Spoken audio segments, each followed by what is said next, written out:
Broadcasting live from downtown Las Vegas, you're tuned in to Guerilla Cross Radio.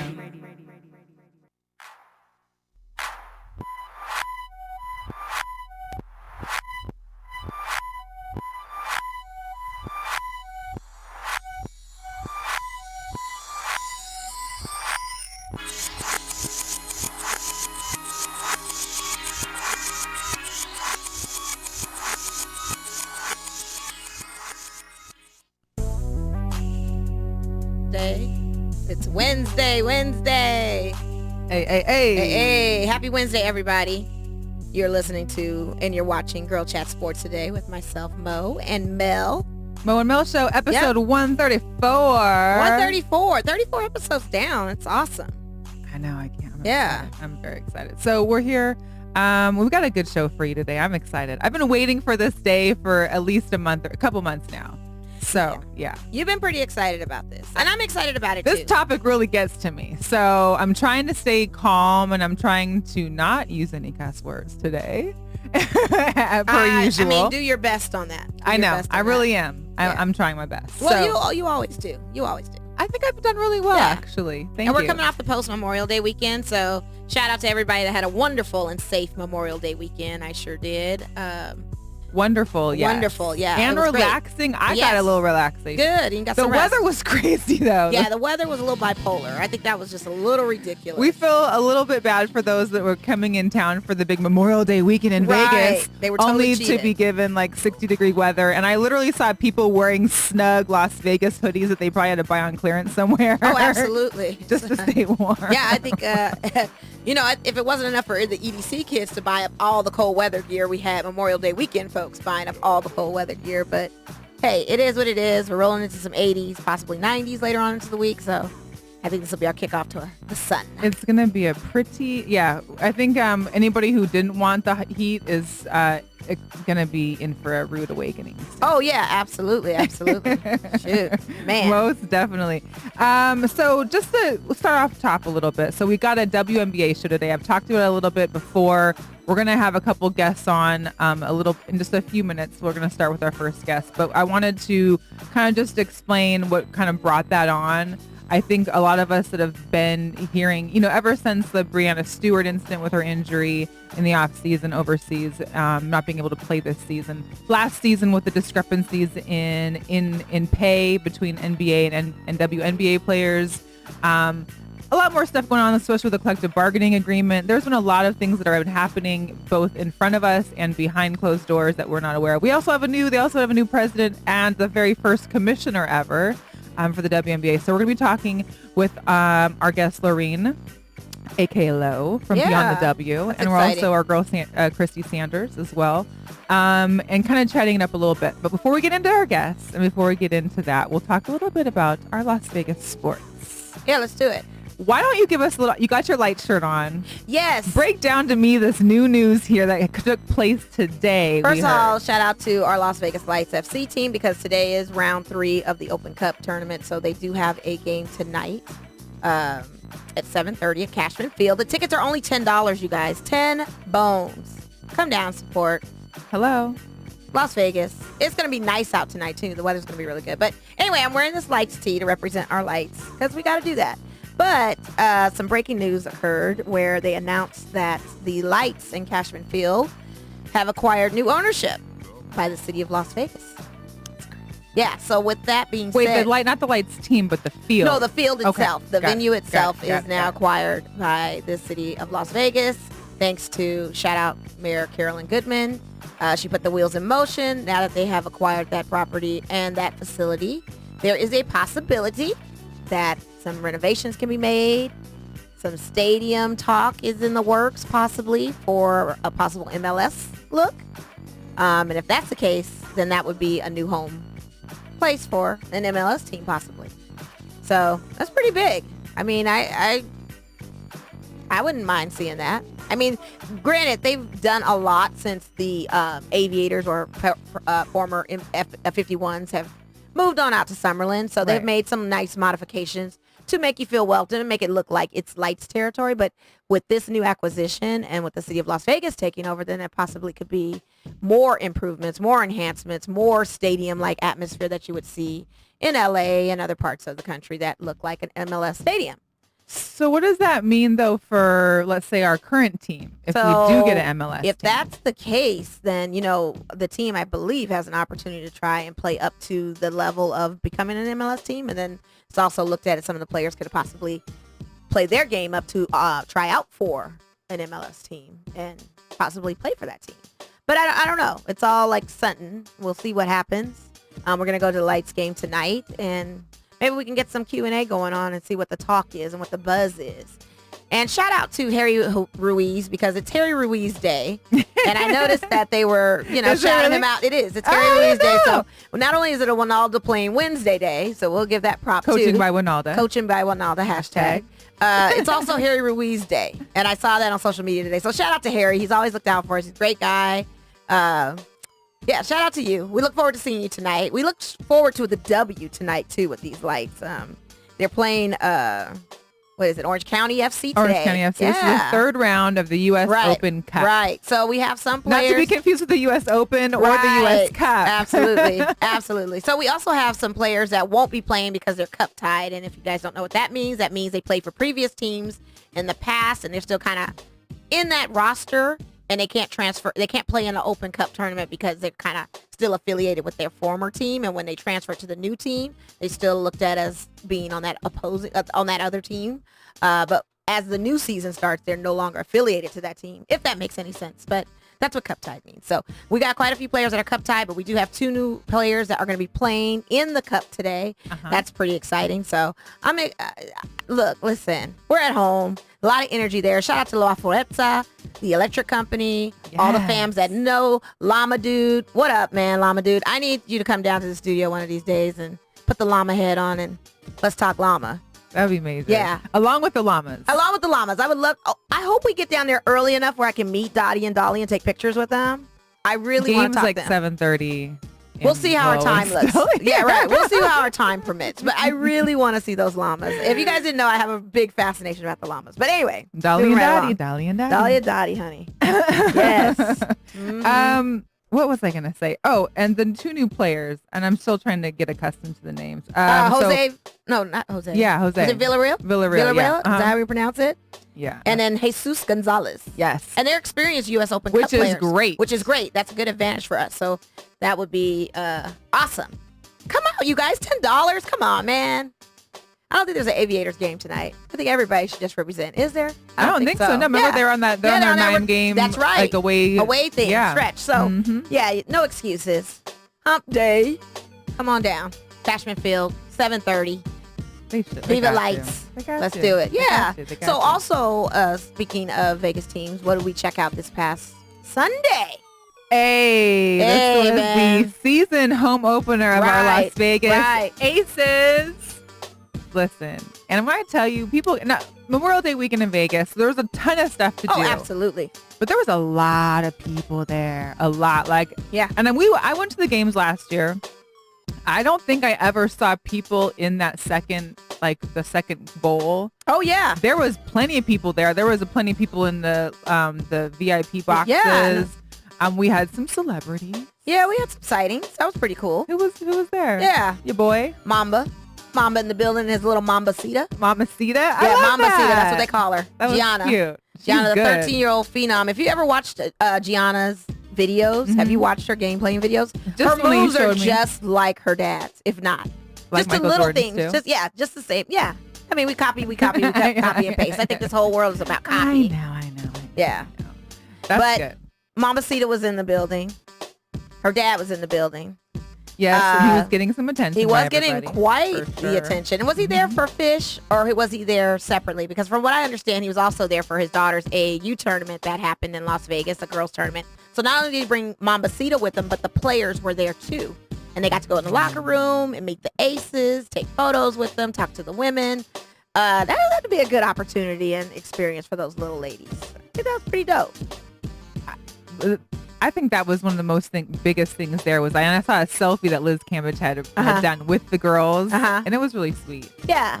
I just think it was a great experience for them. I think, and one thing that we'll talk more about during this episode today about the WNBA is being able to get more of a buy-in from not only the audience, not only, other women, but these young kids, because they're coming to games, but they're not really realizing what's possible for them out there. Yeah, absolutely. And they're going to be able to bring their moms, bring your kids, dads, bring your daughters, like get out there. Right. We've got a team in Las Vegas. Yeah. Tickets are not Golden Night prices. No, and you not can at have all. a great day at the Mandalay Bay Event Center. Check out the Aces. They've got, is it today or tomorrow they were in Phoenix? I'm sorry, you were right. It was Friday. Okay. Friday game against the Phoenix Mercury. So they're flying to Phoenix and they play Phoenix and Brittany Griner tomorrow. Yep.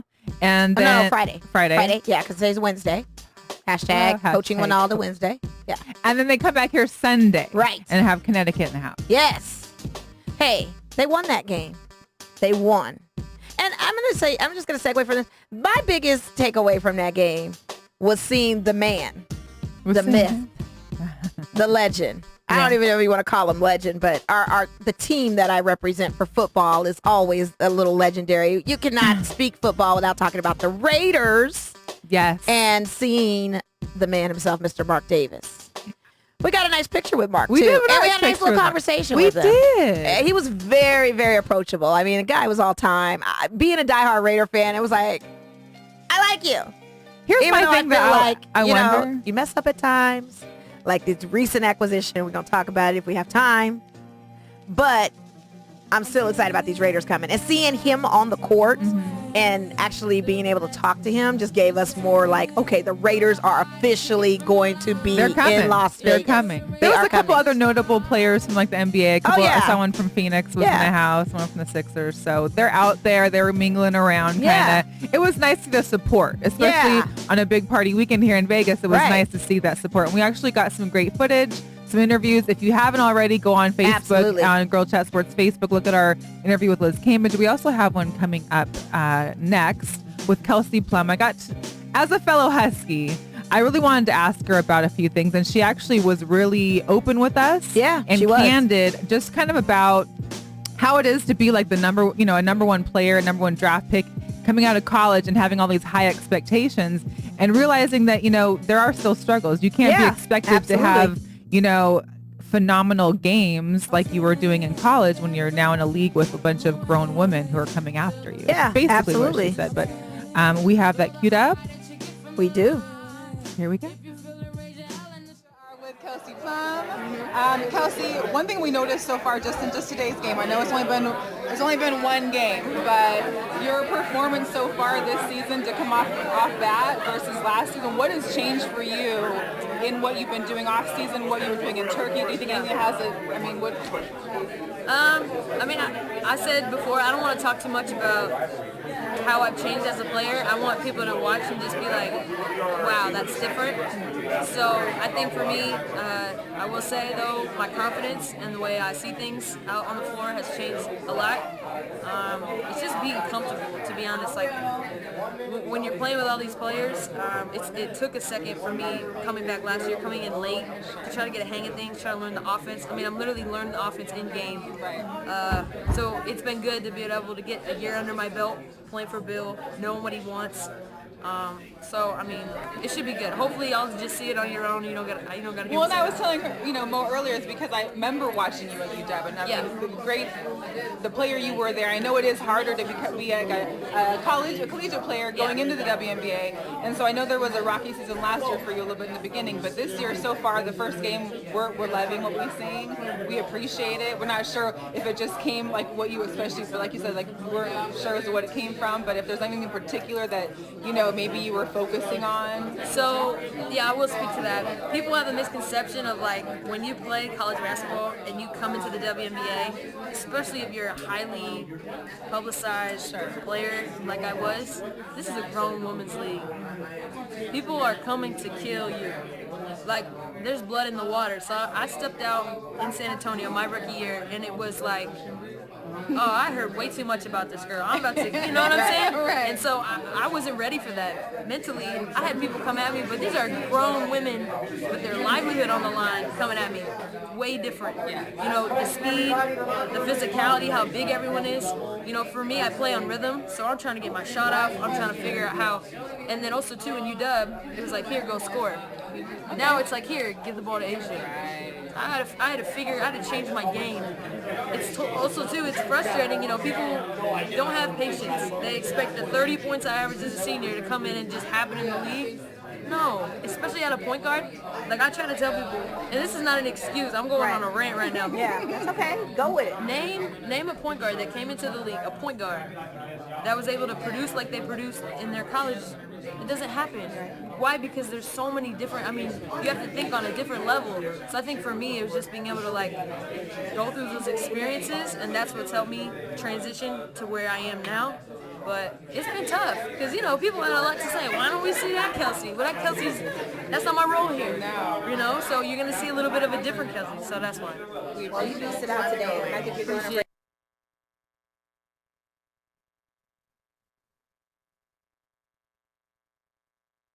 Okay. All right. Thank you, She Kelsey. said that. Yo. She said that. I And she meant appreciate that. her And she meant it. candidness. I mean, She meant it too. yeah, she did. Yeah. Shoot, I would too. I mean, the girl hustled as hard as she could in that game. She scored 11 points playing 21 minutes in the game. And being like she mentioned, like the top role is for Asia. Being that, you know, having to dish it to her. Yeah, to have them be that facilitator to Asia. I mean, she went out there to Turkey. They won the championship they out did. there.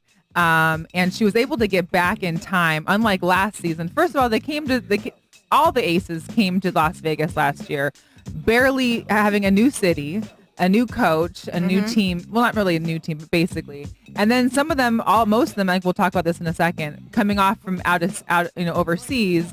And I know her and I think a few others had come in after training camp, had come in, I think even after the first preseason game, and didn't have a chance to really get to practice with the team and, you know, learn plays and get with the program. And now that she's had that time. And so many of the other players that were overseas have come back in time to start that training and to start those practices and to get in tune with each other and kind of vibe with each other more. Plus, it's their second year together now. So, Well, I think honestly that this team is looking pretty elite considering they didn't have Liz Cambridge-Jen.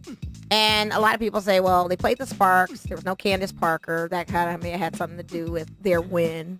right. Yeah, that's to be seen, possibly. I mean, we play them 3 more times, so Of then course. we'll see it. And we'll both be having our big players play. Right, too, exactly. You know? Liz will be So able to play. even with the system that was in place, I'm seeing a change in her that was better from last season. I'm seeing an improvement. I think she's spot on with everything she said. For sure, most definitely. Yeah. And real Shout quick, out to her. I mean, they're hustling hard out there. Man. Like you said, it's a grown women's sport. This is not some little kids thing. And I think a lot of people think, well, the women aren't, and we're going to talk about this as we get into our interviews, that a women's sport, they're not dominant. They're not competing at a level they like are. men. Yeah, they really are. They really are out there balling, like for real. No, seriously. So- and until you actually go and watch Yeah. one, don't even talk to us about Right, it, 'cause I'm tired of absolutely. hearing about it. Absolutely. We didn't know we had a WNBA. How do you not know?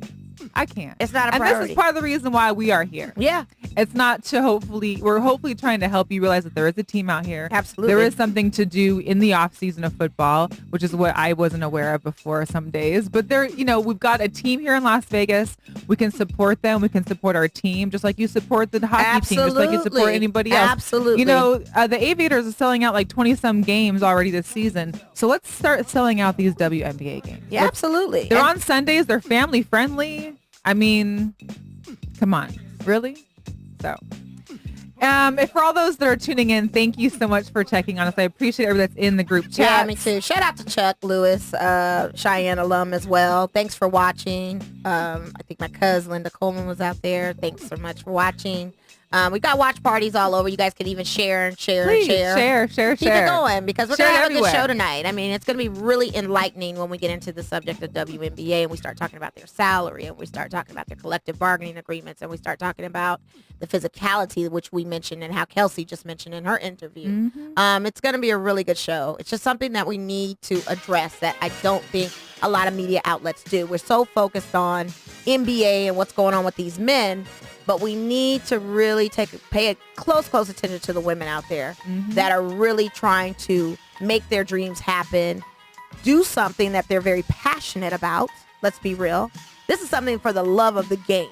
Well, not just that. And This is all this that. is like it's like their career. Like you, It's their like career, they've been absolutely. in training for a job Yes, their whole absolutely. life. They get to it, and then we Absolutely. got to get there. Yeah. We got to get there. We got there. But if we can, let's give a call to our first guest. You want to give an intro to her?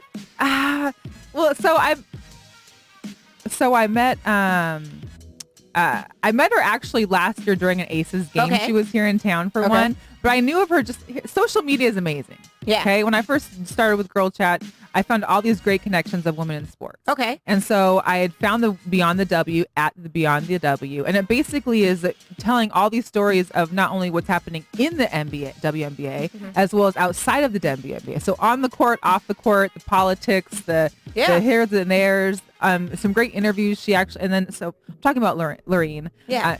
It's like my mom's name, Doreen, but Lorene. Lorene, I read, and we call her Lo. She goes by Lo as well. Lo. She's the founder of Beyond the W. Yeah, and she awesome. started a new interview series called I Am, Nice. which is pretty amazing as well. So if we can get her on the phone. She good? No? Okay. Let me see. Hey, well, in the meantime. Oh, I got to give you the number. Shout out to Quan. Shout out to all Shout out our to boys Quan. watching. Shout out Let for the ball me bounce. really being Shout special. out to Mike Dixon at Las Vegas Sports Daily. Shout out to Alan at Las Vegas Sports Biz. Shout out to seeing TJ at the game as well. The Aces game is what I'm referring to. Also, shout out to Cassandra Casanola, the Sportsnista. The Sportsnista. So always awesome to see her. And shout out to, speaking of Sportsnista, we had a boxing match over the Memorial Day weekend. Shout out to Devin Haley. I think we're getting our lady on the phone. We'll talk about this in a moment. But yes. Hello. Hi. Hey, How are Lo. you? Welcome to Girl Chat Sports with Mo and Mel. Thank you for joining us. We really appreciate it. Sorry for the delay because I forgot to give our producer your phone number, which probably would have helped. I was just watching actually, so I saw that I was laughing to myself. I'm like, are we calling? What's the number? Oh, yeah, you don't have it? Whoops, that's my bad. What's So, up, Lo? How are we today?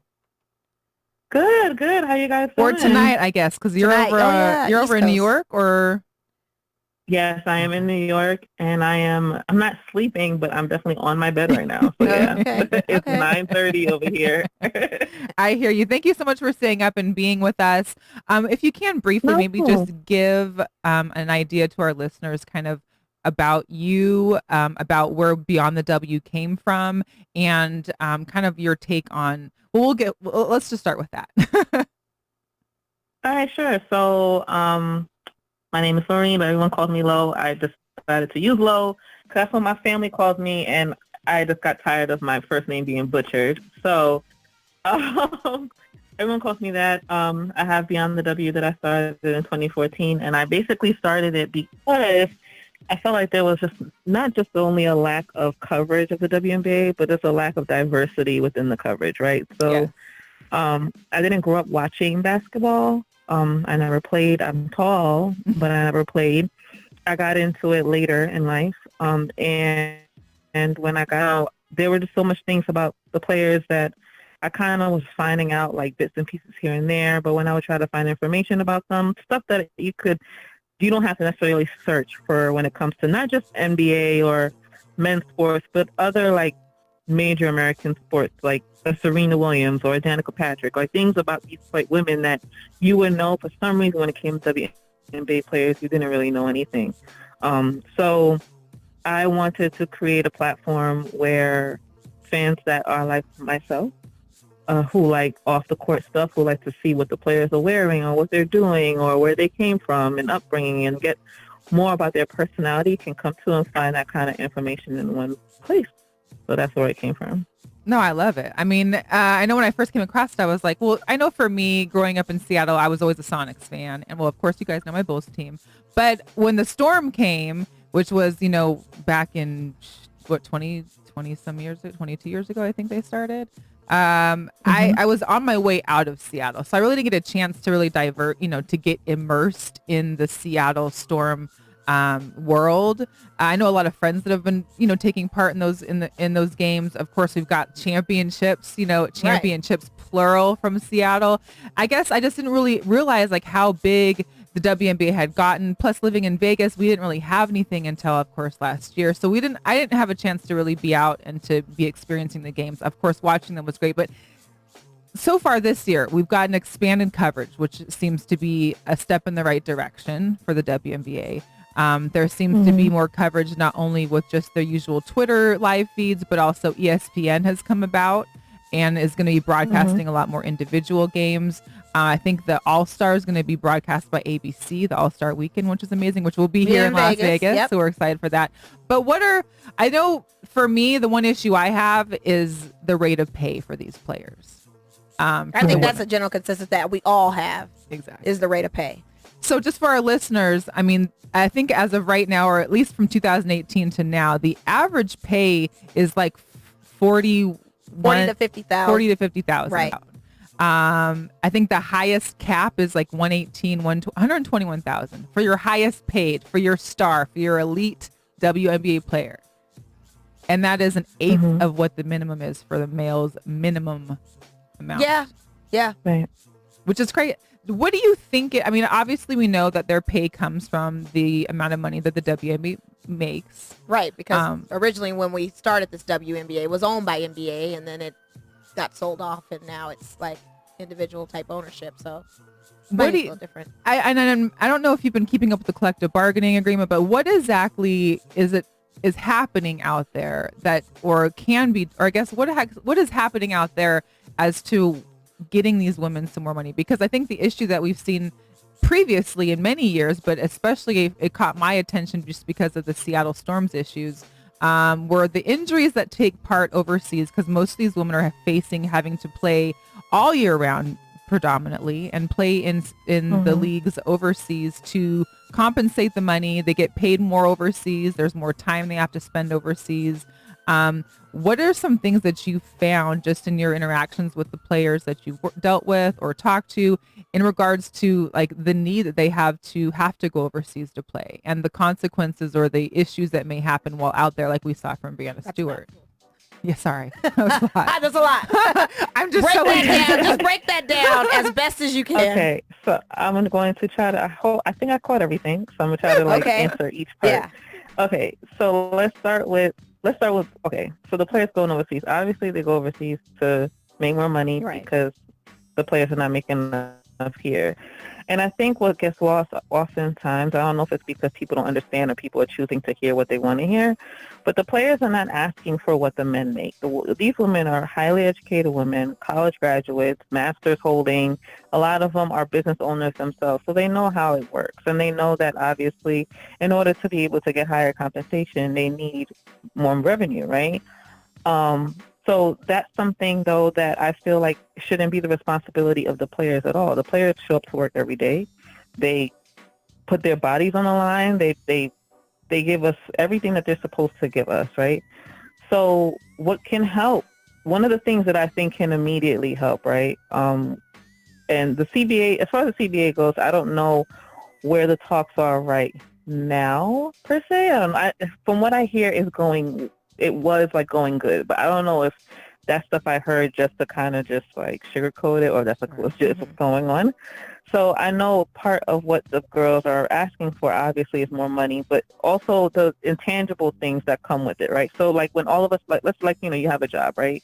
So you're not only trying to get more your salary, that also includes benefits. That also includes whatever perks come with the job or with the company, right? If you travel a lot, you want to make sure that you're reimbursed for travel or have travel accommodations or, child care or all these different things depending on you. And that's what these ladies are asking for. As you saw last year with the whole debacle with the Aces traveling, these are things that should be a no-brainer, right? There's no way that a team of women who are on average 6'1" and taller should have to fly commercial anything, right?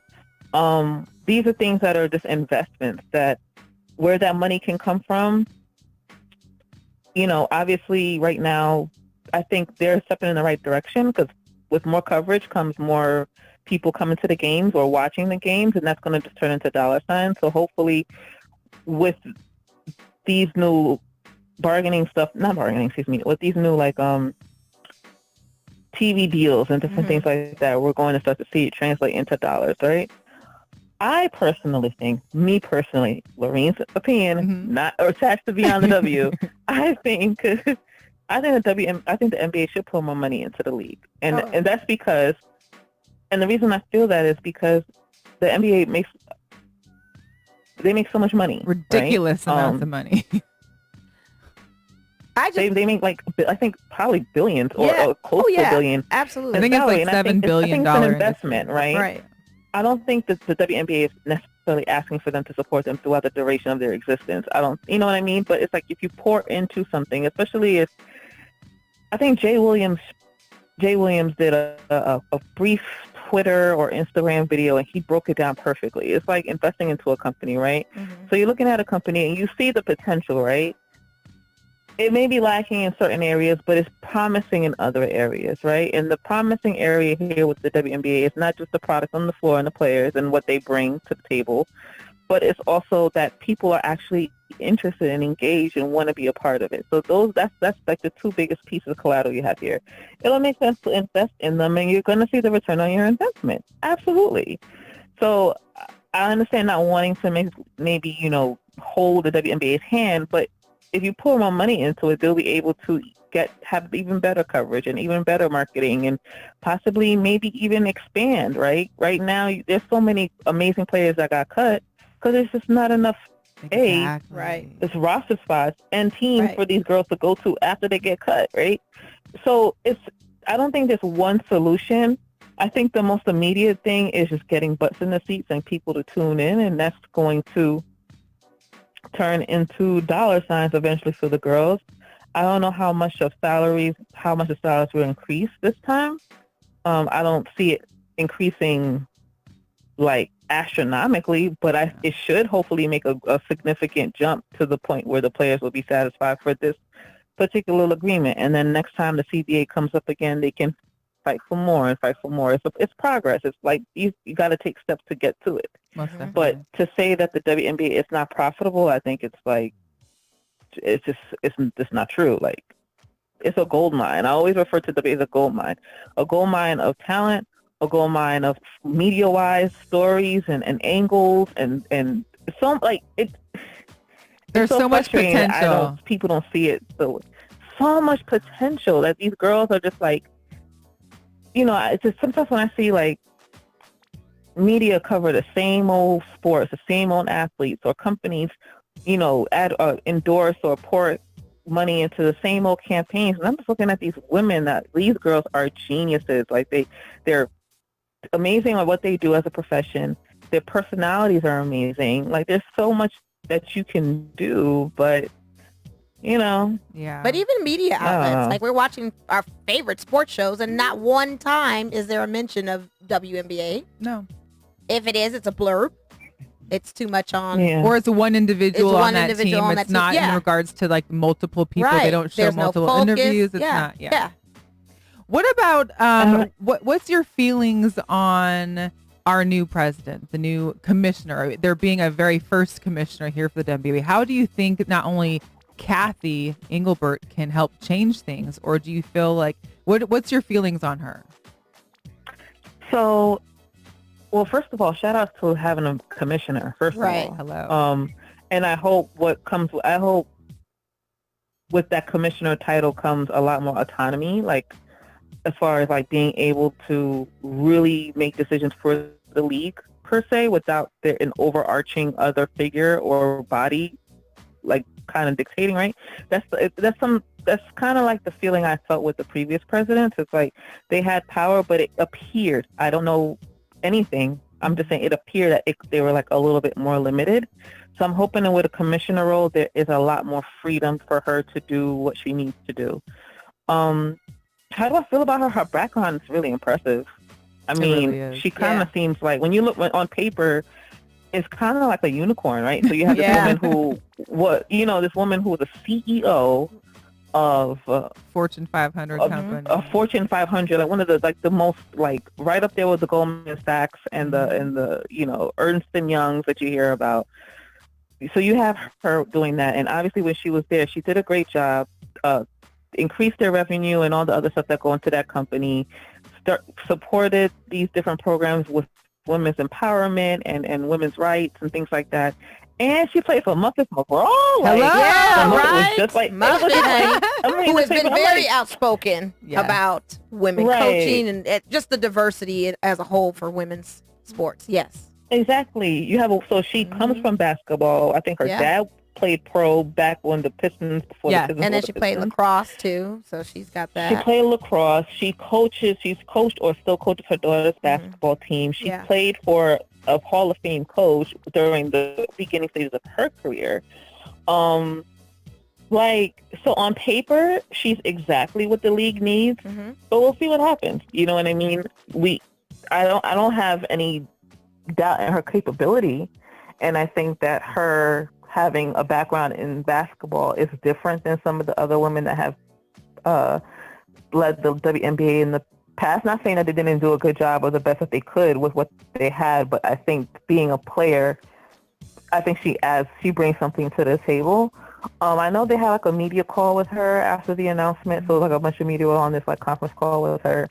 And, she talked about wanting to go around to every team and kind of like listening. So she just wants to just listen and absorb and hear everyone's, ideas and concerns and everything. And hopefully we see her actually do that. And we start to see some change pretty quickly. But I think she, like I said, on paper, she's extremely impressive. I met her at a game, the Liberty opener. She was there actually. Oh, wow. Very nice woman. Pretty tall, like me. So I was excited about that. Tall women rule. So she's nice. Right. So she's nice. And I'm excited to see what happens. So we'll see. I'm excited for it too. So an article came up today. Yes. We're going to get into it. You want to get into this? Yeah, right let's now? go for it. So I have a question for you too, Lo. Breonna Stewart, the ambassador role. Okay. What is up with that? Let's get your opinion what on is it. your 'Cause opinion we're on all that? curious. Because she, of course, champion from the Seattle Storm. MVP. Yep.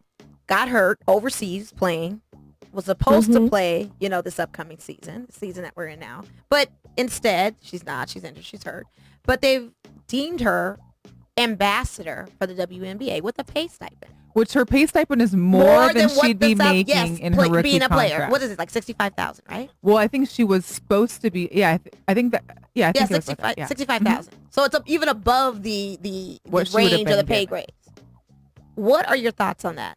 And what does that ambassador role mean? And why all of a sudden does this come out of the blue? And not even a why her, but honestly, why her? You know what I mean? Like, I just have to know. Why now? What do you Why think? now? Why now? Yeah, exactly. Okay. So it's so funny. So I read about it when I first read about it. I was like, I kind of brushed it off. And I saw like people getting upset about it on Twitter, and I could not understand. I was talking to my fiance. He kind of like broke it down for me. So I was like, oh, okay. I get that. Why I get why people are feel some type of way about it. The reason I think Stewie, to me, it's probably because she's the reigning MVP. Like, I feel like if it would be anybody, it would be her because she's the reigning MVP. And she is, one of the top players in the league right now. And she doesn't really have much to do right now. Like, she's not playing, right? Okay, she can't play. if she was active to play, would this role exist and would she get it then? And what would the responsibilities be? Because let's be clear, they're saying, okay, the brand ambassador for the face ambassador for the WNBA, or whatever you want to call it, is going to be the person that's going to be out doing a little community work, raising awareness of the teams, that kind of thing, just kind of repping the whole organization.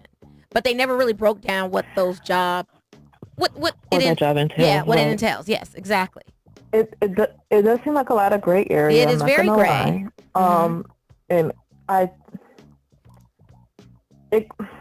honestly, I don't know. It could be it could be an angle. No, because I'm trying to look at it from so many different angles, right? So it could be a case of like where, hey, we were thinking about doing something like this anyway, and we were going to give it to maybe a legend, or we were going to give it to like somebody else. But here you go. Right. It's her because she's one of the most recognizable faces versus somebody that's been retired. No shade to anyone who's retired. I'm just saying. Okay. It would, she's still active, so it could have been just a coincidence, like kind of like that perfect storm timing. Maybe it could have been a case where she is one of the top players and they do need her and one of the more recognizable players. So in a way to kind of still keep her face out there, and to get people to continue to watch. I'm just thinking, I'm pulling reasons out of a hat. Yeah, I understand. Know, and I'm brainstorming with you on it, because my thing is that money could have probably been allocated to some of the other existing players that are on the team. It could have. You know what I mean? And I just need to know what that actually entails. Well, I think part of the issue too was that we don't know necessarily if she was given this role prior to the Storm deciding on her being still as part of the roster and getting a pay, or which she's not getting paid now because they have her technically suspended from the team. And so now she's getting this pay. Right. So it's like, did the Storm know ahead of time? Did they not? Yeah. You know, it's just kind of crazy, and it's crazy that it happened this year. I mean, obviously, I'm all for it, because if you can bring a face to the WNBA and you can have somebody out there promoting it and trying to get this audience to grow, to get the revenue in, that's great. But why was it this year? Why wasn't it last year, the year before? Yeah, so there's so many questions. I mean, we just had title changes from president to commissioner, so now we've got ambassadors. So I don't know. And will there be one? Will there be 10 next year? Yeah, I don't know. I don't know. I will say this. I'll say this. So I have had some conversations with a few people behind the scenes, as far as like within the league, right? Okay. Mm-hmm. People who have more decision-making power than like me, right? Okay. I do know that their intention going into the season is that they know that things have to be changed, right? There were a lot of things that needed to be addressed, especially like the way the way the league is marketed, and exposure and engagement with fans and different things like that. So I think that what they did this year is across a lot of different areas within the league, internally, they're trying to implement things and change things for whatever agenda they're trying to achieve, right? Like whatever they're trying to do, whatever goals that they have that they're trying to reach, they are trying their best. So maybe, like I said, this ambassador role could be, you know, as a way to trying to keep the most recognizable, popular faces at this time in everyone's face. Because I mean, to be honest, like Brianna Stewart played the season of her lifetime last year, right? She did. And they won. She led her team to the championship, and she won MVP. You know, like, so for her to have all those accolades, to just be, it wasn't like she got injured during a WNBA game this year. Then that would be like a little bit more, you know, acceptable. But for her to do it while playing overseas, which she as the MVP shouldn't even be playing, it's unfathomable. Maybe it could be to save face too, because of that's what happened. Yeah, I was almost about to say they might feel guilty about, you know, not having her eligible to play for this upcoming season, and feel like because they're forced to play overseas to make more money to have a living to live. They probably felt some kind of guilty thing. That's a choice she made. Yeah. Crazy. Well, before we let you go, Lo, I really appreciate you talking with us today. But is there any stories that or a story in particular, you don't gotta name any names, that maybe stuck out to you as to, you know, just how crazy it is, I guess, maybe behind the scenes of what some of these women are going through? I just put you on the spot. What do you mean? Are you trying to get some tea? I don't know what's going on. A little bit of tea. Oh, she's trying to spill tea. Yeah. If there's anything, maybe. I wish I had piping hot tea sometimes. I really do wish. I don't. I don't. I think pretty much stuff that you've seen with teams, it's kind of been brought to light at some point, right? Yeah. I think the craziest thing that to me that took place that I heard about was last year. I guess with an alleged altercation between Courtney Williams and Alex Bentley in the Connecticut Sun, and that, like, I think it was a physical altercation. I think that resulted in the trade that happened very swiftly, where Alicia Parrington got sent to Connecticut and Alex Bentley got traded to, and that's public information. I'm not gossiping. So like, that was probably the most like, oh damn, like that's what's really going on over there. Like that's crazy. And I mean, it happens in sports. You know, you hear that all the time. That goes on in locker rooms, and not everybody is as friendly as you would like. But I think that's probably one of the more shocking, especially because I always thought the Connecticut Sun looked like such a hugely tight unit, you know. And then to hear that it escalated to that point. I mean, both teams are doing fine now, and those players are doing well as well. But That's probably one of the most Kind of craziest things that I think I've heard about recently. But I don't have any current tea yet. I mean, wait a minute, I'm lying. What's going on with the whole thing with Liz? That was crazy. Oh yeah, the Liz Cambage Liz situation Cambage, in Tulsa, the yeah. Dallas. Yeah, that was some drama. Anything you That can was attribute to that? I want to know what happened. I Okay. want to know what happened. Like, why was things falling through? Yeah. Why did it happen? The news come out and then it fell through and it actually legitly happened. Like, what is Right. going on? Yeah.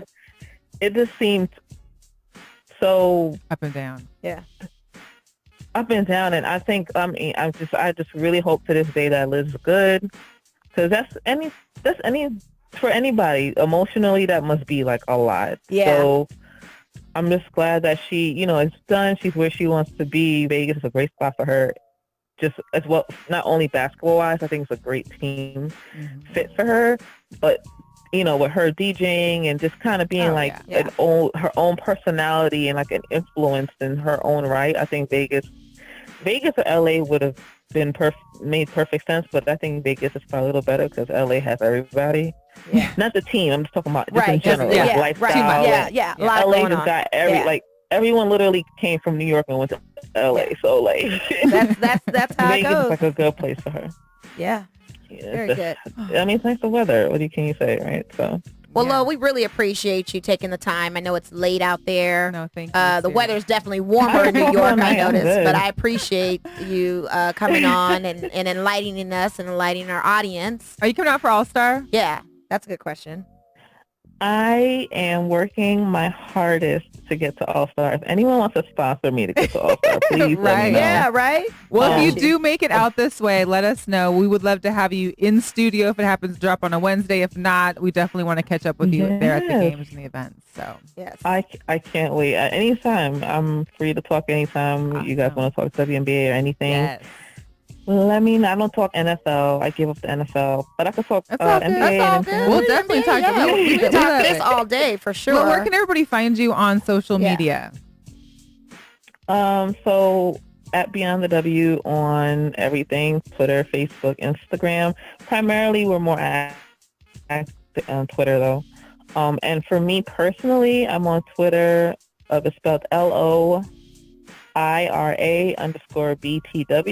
And we're also on YouTube as well. Beyond the W on YouTube. And please go on YouTube. We have great content, including the new series I Am that we started. That was dope. And the first episode with Kathy Pondexter is up now for your viewing pleasure. It's a little lengthy one, but that was intentional. It was a good one. Yeah. Thank you. I know I saw 44 minutes, and at first I got kind of scared, and I said, you know what? No, we. It was organic. It was sitting down, talking shop. It was like it's what you want to see. Yeah. It was such a great vibe in the room, and I also felt like just to talk about real quick, and I promise I'm gonna go. Yeah, but like, you're good. I just feel like there's such in this age, especially with like social media and mostly people consuming content via phone and mobile. I know that like a lot of times, us as creators, we're taught to kind of like, do things that are like in consumable forms, right? Like, couple of minutes, nothing too long or too lengthy, things that are like easily digestible. But I still feel like there's a space for like long form content. Like I will watch an interview that's an hour and a half long if it's somebody that I really want to hear about or talk about or learn about, right?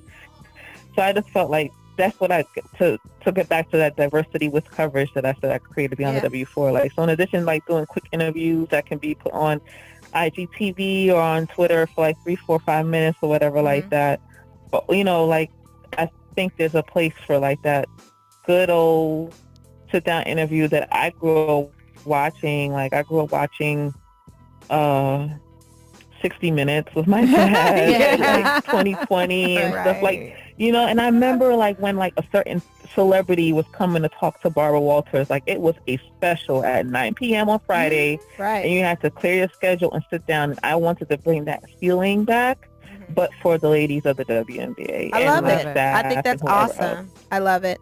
Well, keep doing your thing, girl. You are shining out there. We can't wait to catch up with you in person, so we'll wait for you in July. No problem. Thanks so much, Lo.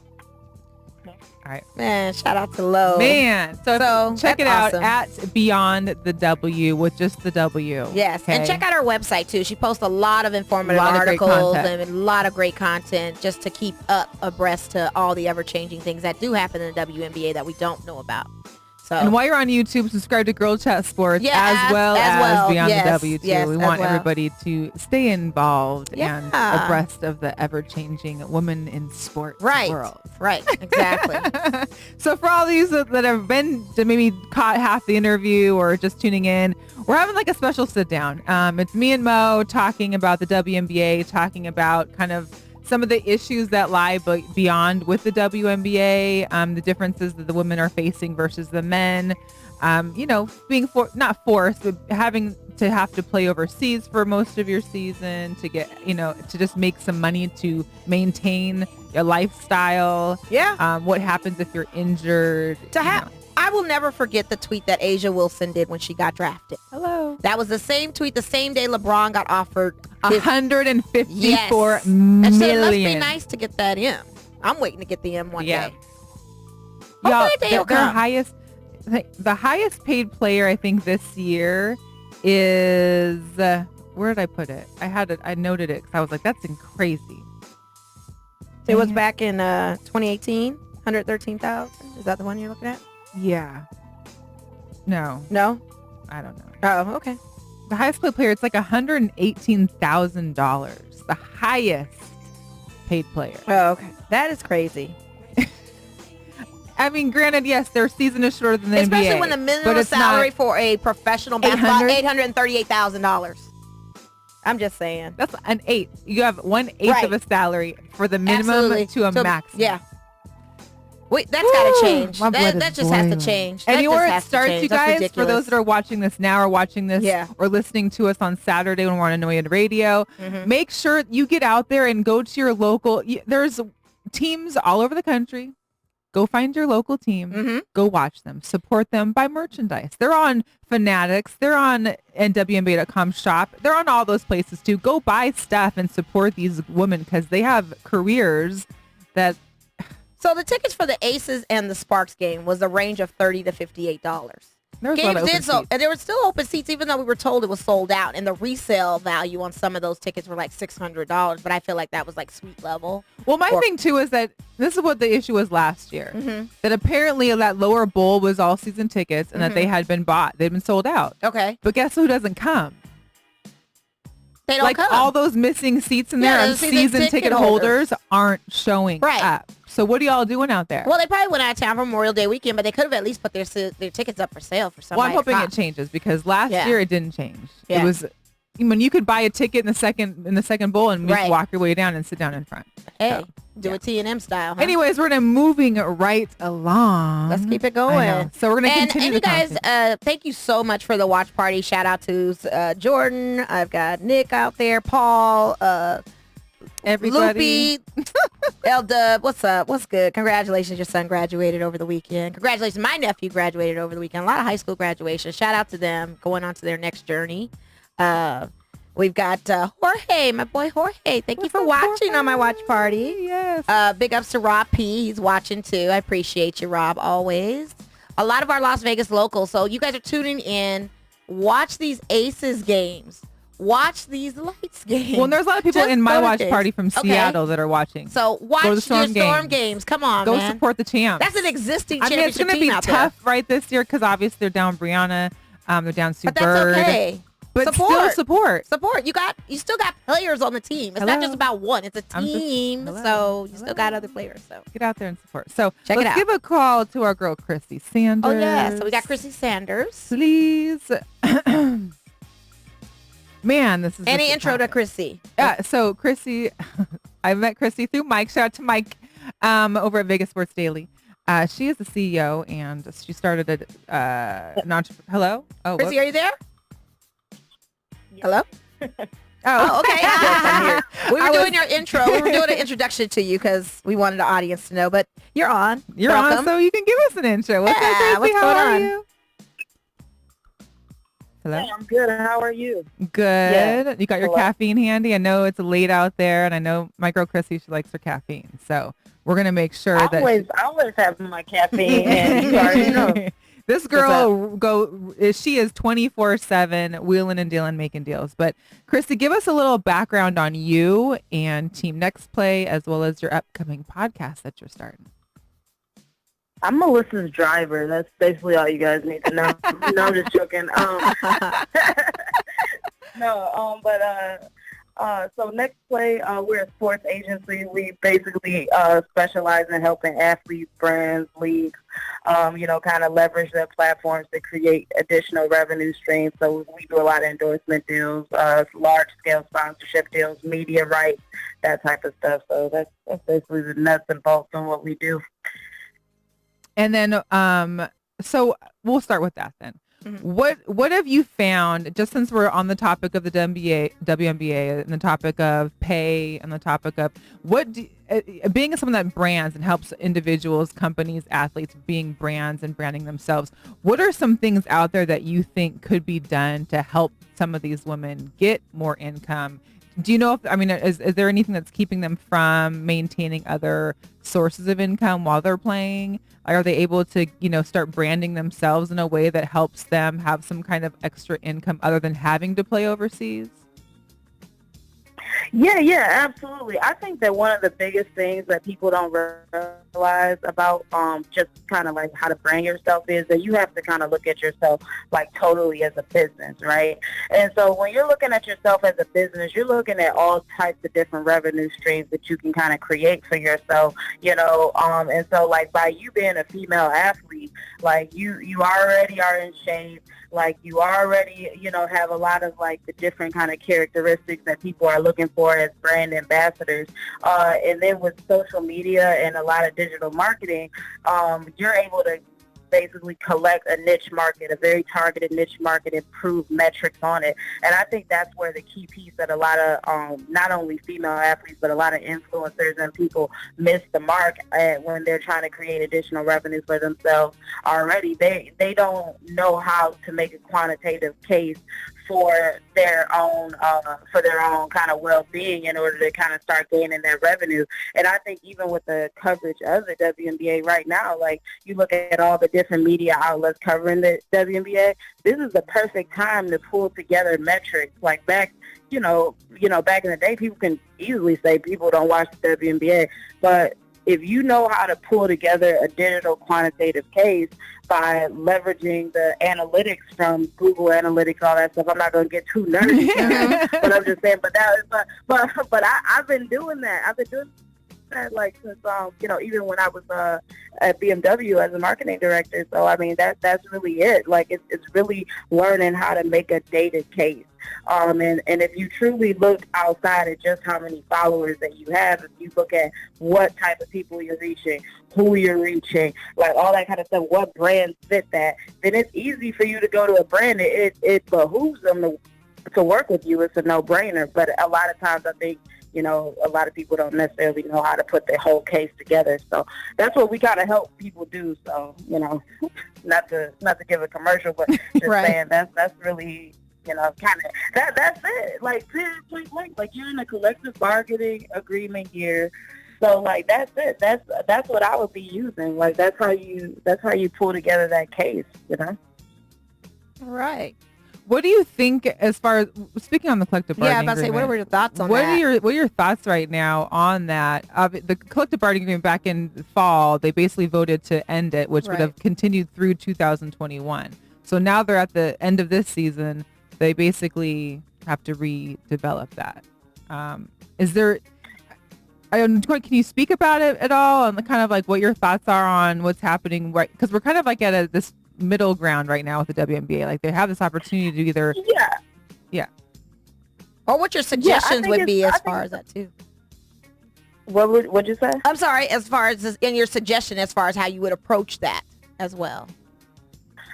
Like I said, I think it's perfect because a lot of times when you look at, back when a lot of these, because these agreements usually go very, very long, right? And so, like, what you have to think about is the landscape that you're in when you're making the agreement, right? Just like when they finish this collective bargaining agreement, when you look into, when they're going to renegotiate it next, the landscape is going to be different. And right now is the perfect time for women's sports, because even you look at women influencers, right? Mm-hmm. Brands prefer to work with women more than they want to work with men.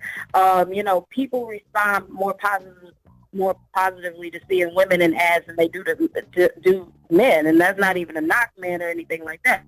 So what the WNBA has to really learn how to do is they need to learn how to pull together a quantitative case. Period, point blank, and that's it. Like, I mean, you can't just go and say, "Oh, okay, we should be paid more." Great, because at the end of the day, like when you're looking at, when people are talking about investing money in a league, mm-hmm. like when you're talking about investing money, you're talking about looking towards the future of something, right? What the potential that it can be, who are the target market that we're reaching, right? So you just can't go with like, oh, hey, we should be paid more, or whatever the or the feel good case is. When you're at the negotiating table, it's all facts and figures. And when you pull together those facts and figures, it should be a no-brainer. Just like when you're just simply doing a deal or an investment deal, like people aren't really looking at, hey, do I really like silly putty or I don't like silly putty? Like, what does that? You know what I mean? Like So I think that's the thing. Like from the media standpoint, it's super easy to go and say, hey, women, men, blah blah blah blah. Like that's the sexy part that you guys and even we do to a degree of talking about that. But like when it comes down to negotiating, it's all numbers, and it's basically pulling together. Okay, so like where is my audience, and how can I play up my audience? How can I tell people who's gonna be our future audience? Like, you know what I mean? Like what does the future seating look like? It's just really kind of going through that whole thing and building a more quantitative case than just simply, hey, pay me more. Because everybody has a job here. Don't we all want to be paid more? Right. So that's what I mean? So, and I'm just saying, so I love what they're doing right now because they need to be relevant in the marketplace that they're negotiating at. Their old collective bargaining agreement just is outdated in the sense of what's available to the marketplace on how,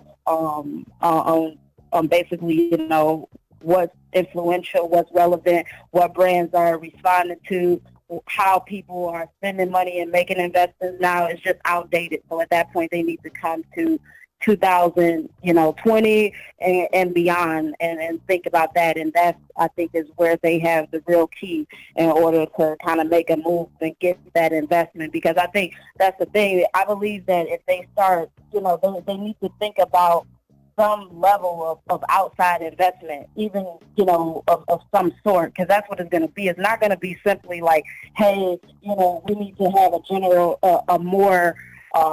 we need to have more share of the revenue. Okay, great. Yeah, that's good, whatever case may be. But when you even look at what the revenue is, I think it was $125 million last year. So you split that amongst, a couple of hundred people, like that's still not going to be a lot, right?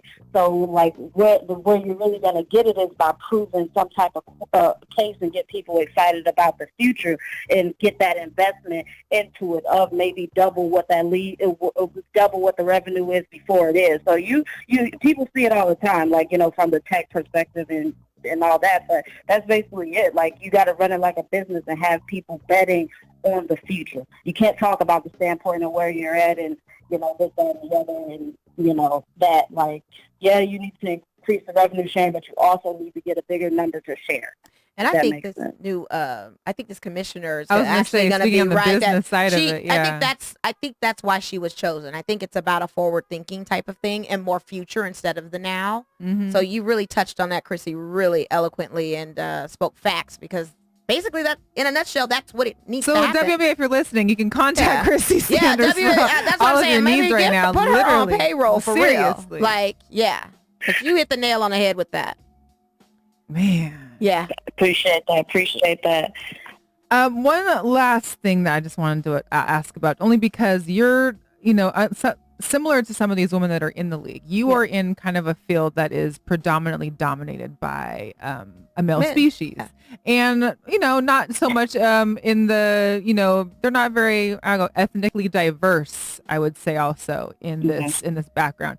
What is it that not only these women are obviously in WNBA are facing, but us in media as well? Some things that there's this whole sexism thing. We face it every day. You probably walking into meetings, us walking into a media room or a conference or some kind of thing. How do you get through that to know that you are not only one of the only females there, but maybe only one of the only African American females or African Americans period that are in some of these meetings, in some of these groups? What is it that maybe we all need to be abreast about and to work on in general to help each other? I think one of the biggest things that, I'm going to say two things. Number one, you got to see other women as allies, right? A lot of times, people get addicted to being the only one, if that makes sense. You're being the only minority, the only woman in the room. And so a lot of times when you break through the gate, a lot of times you'll see people become the gatekeeper. And so at that point, you have to see when you see other women in the industry, you need to make sure that you're actually creating allies and not just simply just trying to compete against, every person and be that only person in the room or the first person or whatever the case may be. Number one, I think that's key as a minority, as a woman, all of that. And the second thing is my father just always taught me, because my father was in the flooring company before he passed away. And when I was growing up, I would, lay floors and stuff like that with them. And, I would be worried about this or that. And he said, you come as a worker, and he would always teach me to kind of just come as a worker. And so, from that standpoint, men, white people, whatever it is that you want to call it, the common denominator is dollars and cents, facts and figures. So you need to always be operating in facts over feelings, facts, dollars and cents, because when you can, and that's what I'm saying, going back to building that quantitative case, if you learn how to show your value through numbers, if you know how to show your value through, money, ROI, analytics, all that kind of stuff, when you're a minority and you're a woman, you need to kind of come with that already, because I think that that's one of the things that kind of backs it up, because no matter what people feel about it, they have to agree with the facts and the figures, or they just end up looking stupid anyway, if that makes sense. So, nobody wants to be that person in the boardroom that I want to ignore all the data just in favor of, not having this minority have the answer to our problem, or not having this woman have the answer to our problem. So I think that as a woman, as a minority, that's what I've always been. I've always led with facts and figures, data, dollars and cents. You cannot deny money, period. Yeah, you absolutely. Can't argue about 2 + 2 = 4. You can't argue with Google Analytics. You can't argue with facts and figures, period. You may not you may not like the fact that I'm caramel. You may not like the fact that I'm left-handed, whatever the case may be. Oh, a lefty too, okay.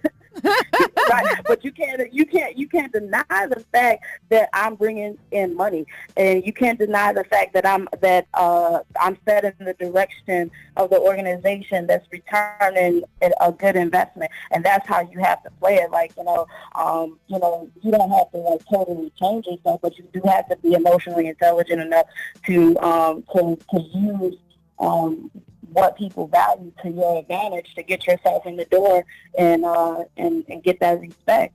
Right. Christy, when are you coming to Vegas? Oh, man. I mean, Whenever, open man. invite. Let's get you in here. Out. Let's go stare at some golden retrievers. And we have a dog thing. I'm down for it, man. I'm down. You are welcome to Vegas anytime. We would love to have you on. Listen, so off subject real quick. I know. I'm like, wait a minute. Listen, I've never shared so many dog memes in my life. There is nothing that can make your day happier or nicer than getting a meme or a video of a cute little golden retriever, or any puppy for that matter, But Here's what I'm imagining: screensavers of puppies all over the place at work. Instagram knows that I'm about to send that to you, like to the point that when I click on a dog photo, it just pops up. It's right there. Yeah, exactly. Same with you. It's like, oh, it's a dog photo. Yeah, it's going to Christy. Thanks. Nice. Yeah. So, Nice. Christy, where can everybody find you, including all the WNBA executives out there who need to obviously get some brand marketing done? Right. Where can they find Christy? Yeah, absolutely. So you can email me at Christina, CHRISTINA at teamnextplay.com, or you can contact me on social media. Just Christy Sanders at Christy Sanders, CHRISSI Sanders, SANDERS. So. Okay. Thank you. And then can we get a quick plug, though, for the upcoming podcast you got coming up? Yeah, let's talk about it. Real quick. Oh yeah! Oh my goodness! So I'm super excited. I'm getting all my technical bearings to me. I thought that I had it going, but then I didn't. But so it should be out in the next couple of days. But it's not just a game podcast. Basically, we're going to be going behind the scenes of the biggest kind of deals in sports and entertainment, talking to all the people that make all the deals come together, because I think that's super important for people to really understand, like, where the sports industry is going and all of that. So basically, we're going to be talking to how these deals get put together that you read about, and that's what we're doing every week. So. Cool. All we can't right. wait. So we'll definitely have to get you back on once the podcast is rolling, talk about it a little bit, get the behind the scenes knowledge. But thank you so much. Thank you so much, Chrissy. We're waiting for you in Vegas. Just give me the heads up. Let us know. I'm ready. Okay. And I want to see all these dog pics, Hey, too. but if not, I'm coming to Cleveland for the Seahawks game. Just know that. Let's do it. I'm there. ready. We'll get a suite. Let's get a suite. Hey, let's go. I'm serious. I'm there for the Seahawks. I think it's October. I can't remember the exact date, but it's in October. So I'll send that to you. Hey, I'm throwing a MLB event. I'm gonna throw. Well, Next Play, my company is, and we're talking about sports and private equity and the next level of sports. So we're gonna be doing that. Oh, wow. For the MLB All-Star game. So Nice. come through. Okay. Yes. And I'm an MLB girl all day, so that's me. Love it. We're going to talk about it. Okay, All girl. right. Thank you so much. No problem. Take care. All right. Woo. That was dope. Man, we had a great show today. The show was very enlightening. I feel Thank so you for much better. everybody that was watching. Yes. And be sure to subscribe to our YouTube. We're also on Spotify now and Google Play. What? Totally free. Like, you can listen to us. So there's no excuse. constant. I don't No care if you got an excuse. Apple, Absolutely. a Droid, You Google, or anything you kind of definitely phone. can catch us. There's nothing escaping us now. Yeah, you're stuck. And if we Right. find you and we grab your phone, you know Right. that we're going to one of those apps to subscribe. Absolutely. So you just gotta deal with it. Absolutely. So just final news. Stanley Cup Finals is going on right now. St. Louis Blues and Boston Bruins. Boston's leading the series, of course. This is game 2. The score is tied 2-2. And I guess there was a stall in the scoring for some fireworks or some kind of issue. I don't know. What? Is it play going? I don't know if It's fine. playing right now. Playing right now. Okay, Yeah. so it's still 2-2. It's the third period. So Yeah. hopefully the Blues can come on top. And then, of course, tomorrow we've got game 1 Yes, of the NBA, the NBA Finals. Warriors Toronto. are in Toronto. Yep. Let's do it. Let's see how it goes. And apparently Adam Silver sent out a memo about Drake's behavior. And it basically was a slap on the wrist type thing. That's all he'll So we'll get. talk about it next week. We'll talk Definitely. about that Next and week, more. we're definitely going to talk about Stanley Cup. We're definitely going Yes. to talk about the NBA Finals. Yes, but thank you so much for tuning in and watching. You know where to find us on our Instagram and our Twitter and our Facebook page. It's all right there. It's all right underneath our there. pictures. And share, like. Okay. And if you missed out, you're welcome to check us out on Annoyed Radio. Yep, this on Saturday at 7 p.m. o'clock. Yes. Thank you. All right. Thanks for tuning in, guys.